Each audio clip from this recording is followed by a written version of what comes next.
자, 그럼 먼저 은행의 비밀입니다. 자, 먼저 생각해 보십시오. 우리는 은행을 이웃이라 생각합니다. 라면 행복이 있다. 사람에서 사람으로 이 술술 1등이 참 많은 대한민국. 은행원의 친절에 감동하며 가족같이 돌봐준다는 은행의 광고를 철석같이 믿죠. 2012년에도 당신의 기쁨을 하나하나 키워가겠습니다. 펀드 투자자들에게 주거래 금융기관을 선택한 이유를 물었더니 이전부터 주거래 금융기관이어서라는 대답이 1위를 차지했습니다. 하지만 내가 기대하듯 은행원은 정말 나의 돈을 지켜주기 위해 항상 최선을 다해줄까요? 그건 은행에 대해, 은행원에 대해 너무 몰라 하는 말입니다. 솔직히 말씀드리면 은행원이 특정 상품을 권하는 건 대부분 뭔가 다른 이유가 있기 때문입니다. 뭐 직원들이 추천할 이유는 딱 하나죠. 본사에서 프로모션이 나온 거죠. 이 상품을 판매하라고.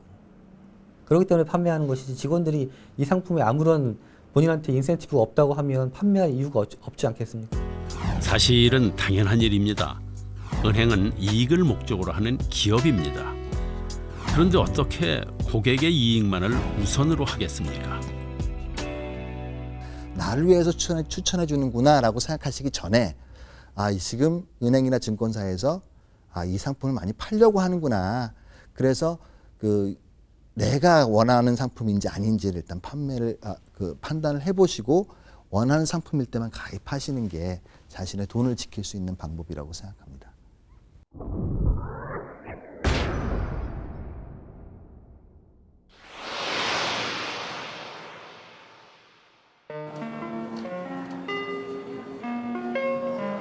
은행원이 다 알고 있다 이렇게 생각하는 것도 큰 오산입니다. 상품 종류가 너무 많아서 사실 다 알려고 해도 알 수가 없는 것입니다. 금융투자협회 발표에 따르면 7월 12일 현재 국내 펀드 수는 14개, 세계 1위 수준입니다. 금융 전문가들도 모르는 상품이 판매가 되고 있는데, 지점에서 판매하는 직원들이 그 상품을 안다는 건 불가능하죠. 금융기관의 본사에서 내려준 공문 가지고 판매하고 있다고 봐야겠죠. 삼성전자와 금융은행에 투자하는 것으로 이렇게 설명을 하고, 년 수익률은 12%다. 이 정도로만 설명을 했는데, 나중에 2년 후에 리먼 브라더스 사태가 생기니까 이 상품이 삼성전자에 투자한 게 아니고 리먼 브라더스에 투자한 거다. 모든 상품은 장단점이 있게 마련입니다. 그러니 그 상품의 수익성뿐 아니라 얼마나 위험한 상품인지에 대한 설명도 반드시 들어야 합니다. 내가 가입한 상품에 대해서 정확하게 이해를 하고서 그 상품을 가입했을 경우에 완전 판매입니다. 다 알고서 가입을 하는 거죠. 좋은 점, 나쁜 점을. 이런 것들을 모르고 가입하는 경우가 이제 불안전 판매라고 보시면 될 겁니다. 근데 대부분의 경우에는 안 좋은 점은 대충 넘어가고 좋은 점만 얘기를 하거든요.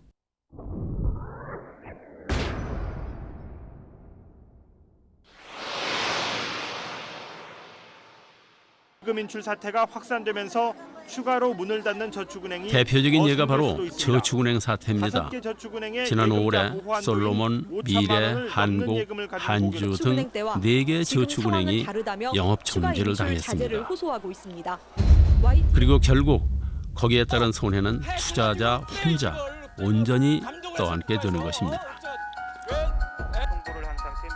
각종 불법 대출과 비자금 조성 문제로 은행장뿐만 아니고 정치권의 핵심 인물들이 줄줄이 구속되었습니다. 이는 2001년 상호신용금고가 저축은행이라는 이름을 얻게 되면서 시작된 탐욕의 결과입니다. 하루아침에 상호신용금고가 저축은행으로 환골탈태한 것이죠. 물론 저축은행으로 표기함으로써 국민들이 제1금융권의 은행과 착각하기 쉽다는 우려가 있었습니다.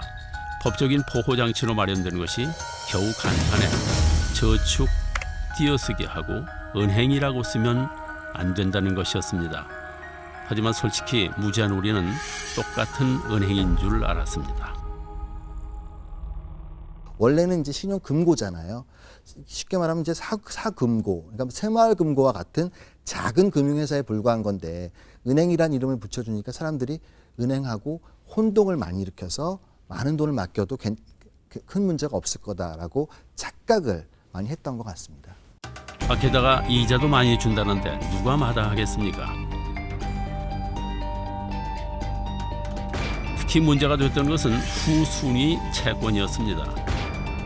그럼 도대체 후순위 채권이란 무엇일까요?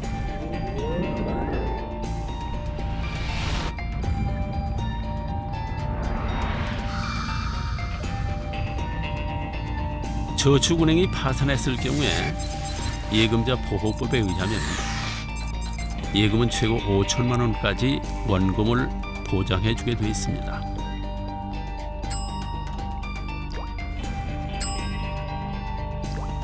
그러나 후순위 채권은 말 그대로 후순위, 즉 모든 부채를 다 갚은 다음에나 주겠다는 말입니다.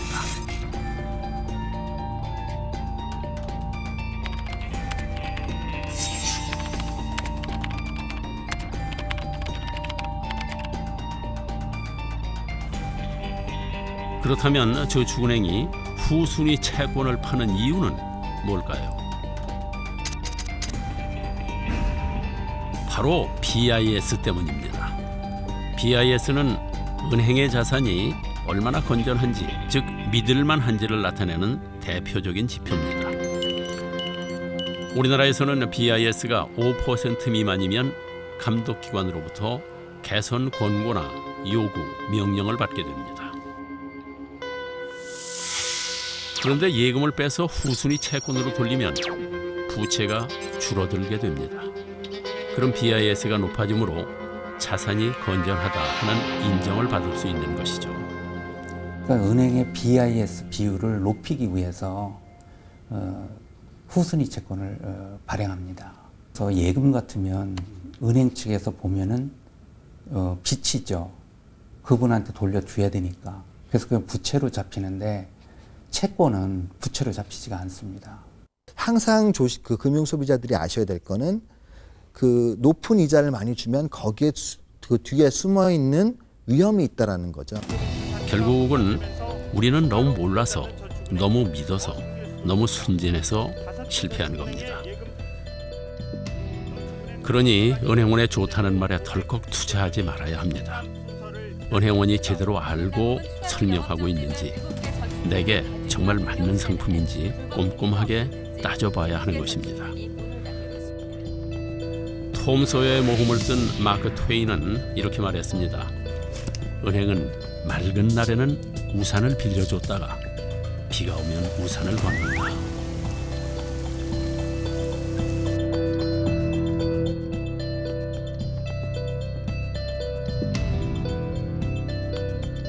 비 오는 날 우산을 뺏지 않겠다. 은행쟁이 바뀔 때마다 의뢰하는 말입니다. 그러나 과연 믿을 수 있을까요?